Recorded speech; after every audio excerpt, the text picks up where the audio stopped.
बापाशी बोलतो आणि संध्याकाळी एका अतिरेक्याची गोळी त्याला छातीवर चाटून जाते. तर सलाम केला पाहिजे, पण त्यांच्या आई वडिलांना त्याच्यापेक्षा जास्त सलाम केला पाहिजे.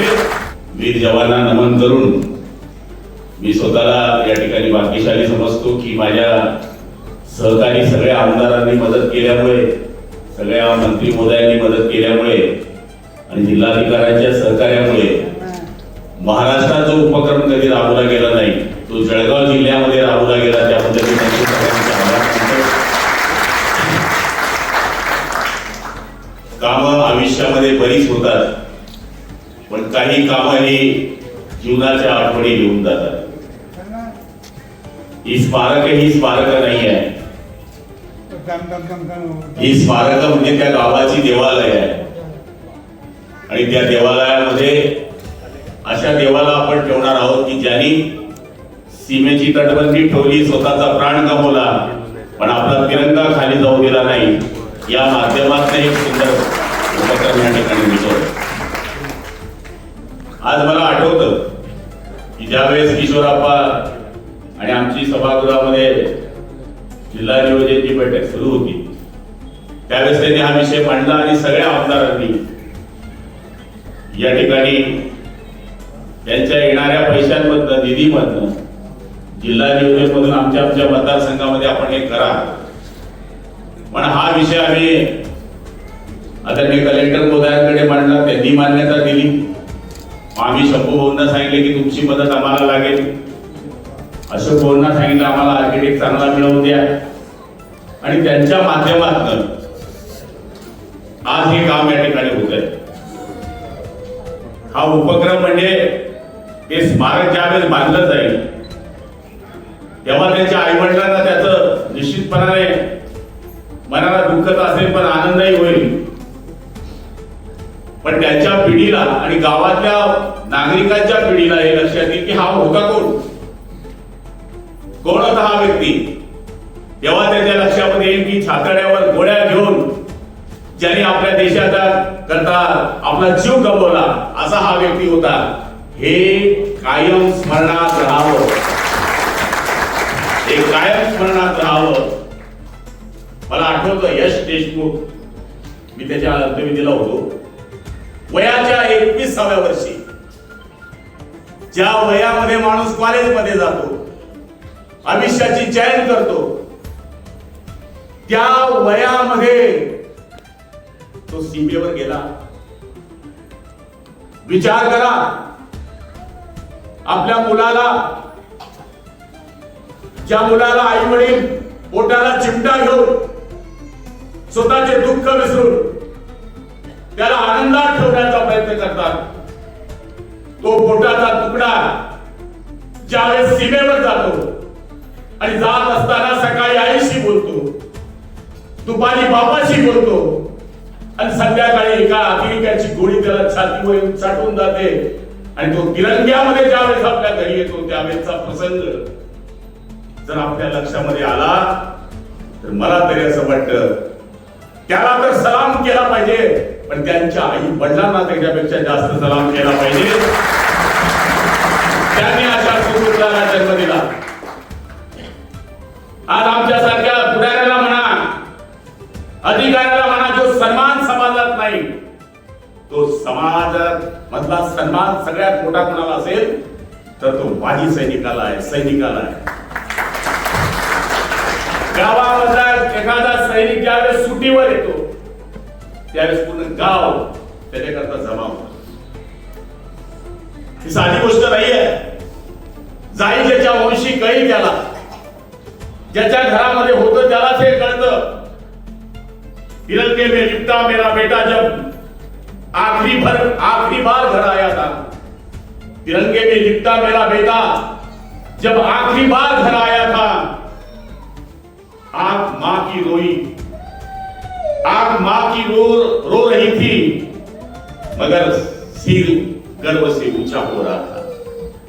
आई रडत होती, पण मी पाहिलंय पाचोऱ्यामध्ये, भडगावमध्ये, चाळीसगावमध्ये मला बऱ्याच वेळेस अशा प्रसंगाला जावं लागलं आणि ते पाहत असताना तरुण, त्याची पत्नी हातामध्ये तिरंगा घेते त्यावेळेचा तो प्रसंग तुम्ही आठवा. एक सैनिक म्हणतो तेव्हा माजी सैनिकांचं ते पोळ पहा. त्यावेळेस एक सैनिक जातो, जिल्ह्यातले हजारो माजी सैनिक त्याच्याकरता रस्त्यावर येतात आणि त्या ठिकाणी असतात. त्यावेळी चित्र भयावह असतं. सैनिक हा साधा नाहीये. सैनिकाने आपण म्हणतो ते घरावर तुळशी पत्र ठेवून हे केलेलं आहे. त्याला काय नंतर मदत मिळते, सगळं मिळतं. अशी पैशाने मदत देऊन जर कोणी बाप आला असता तर लोकांनी करोडो रुपये देऊन त्याचा बाप आणला असता. पण हे जीवन कठीण आहे. तो जातो, पण त्याच्या मागच्यांचा विचार करा. आपण तरुण त्याची पत्नी ज्यावेळेस विधवा होते, विचार करा ती आपली बहीण कसे दिवस काढत असेल. विचार करा त्याची आई कसे दिवस काढत असेल, तिचा बाप कसे दिवस काढत असेल. मला तरी असं वाटतं की हे स्मारक जोपर्यंत हे स्मारक उभा आहे त्याच्यामध्ये आमचा थोडा खानाचा वाटा असेल. आमदारांचा, मंत्र्यांचा. हो, असे काही मंत्री होते, असे काही आमदार होते, असे काही कलेक्टर आले की त्यांच्या डोक्यामध्ये ही कल्पना आली की आम्ही स्मारक केले पाहिजे. बस आम्हाला हे माझं जीवन सार्थक झालं असं मला वाटतं. बांधू सगळं करू, पण ही स्मारक ही प्रेरणा देणारी स्मारक आहे. मला आठवतं की पाकिस्तान आणि हिंदुस्थानचं ज्यावेळेस युद्ध होत होतं त्यावेळेस भारताचे काही सैनिक पाकिस्तानात पकडले. त्यावेळेस भारताचे माजी लष्कर प्रमुख होते जनरल करियप्पा. त्यांच्या मुलालाही साहेब त्यावेळेस पकडलं गेलं आणि करियप्पाच्या मुलाला पकडला असताना पाकिस्तानचे लष्कर प्रमुख होते त्यावेळेस अयूब खान. अयूब खानाने त्याला जनरल करियप्पाला फोन लावला आणि सांगितलं की तुमचा मुलगा माझ्या ताब्यामध्ये आहे, मैत्रीपूर्वी सोडतो, आपण दोघं जनरल आहोत. त्यावेळेस करियप्पाचं एक वाक्य मला आठवतं. करियप्पा म्हणले, सोडायचं असेल तर सगळ्यांना सोडा, कारण की माझा एक मुलगा नाहीये, जेवढे सैनिक आहेत तेवढे माझे मुलं आहेत. हे मनाला जिगर लागते, हे मनाला हृदय लागते, देश प्रेम लागतं. आज काय चाललंय? तिकडनं आम्हाला सगळे घेताय, तिकडनं चीन घेताय, तिकडनं पाकिस्तान घेताय. नेपाळ आमचा मित्र होता, तो आमच्यापासून लांब चाललाय.